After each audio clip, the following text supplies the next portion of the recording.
सविस्तर वृत्त असे की दिनांक 16 जुलै 2024 रोजी मांगल्यम स्कूलच्या वतीनं शाळेत आषाढी एकादशीच्या निमित्तानं वारकरी दिंडीचे आयोजन करण्यात आले होते। या दिंडीमध्ये नर्सरी ते 4थी पर्यंतचे विद्यार्थी सहभागी झाले होते। सर्व विद्यार्थी वारकऱ्यांच्या वेशभूषेत उपस्थित होते। विठ्ठल रुक्मिणीच्या वेशात असलेल्या विद्यार्थ्यांचं पूजन शाळेचे मुख्याध्यापिका सौ अश्विनी उपासनी यांच्या शुभ हस्ते करण्यात आले। विद्यार्थ्यांना शिक्षण तर आवश्यक आहेच, परंतु शिक्षणासोबतच सण, संस्कृती आणि परंपरांचं महत्त्व जाणून घेणं हे देखील राष्ट्रहिताच्या दृष्टीने तितकंच महत्त्वाचं ठरतं। असाच वैष्णवांचा जणू कुंभमेळा जमलेला पाहायला मिळाला।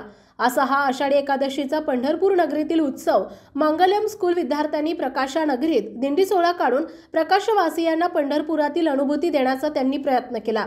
या वारकरी दिंडीतील लेझिम पथक तसेच अभंगावर चिमुकल्यांनी केलेलं नृत्य हे सुद्धा विशेष आकर्षण ठरलं। या चिमुकल्या विद्यार्थ्यांच्या आकर्षित वेशभूषा पाहून गावातील नागरिकांच्या मनात आनंदमय वातावरण निर्माण झालं। या वारकरी दिंडीत विद्यार्थ्यांचे पालक देखील मोठ्या संख्येने उपस्थित होते। हा कार्यक्रम यशस्वी करण्यासाठी सर्व शिक्षक कर्मचारी यांनी परिश्रम घेतले। कायद्याचं बोला न्यूजसाठी दिनेश सामुद्रे, प्रकाशा।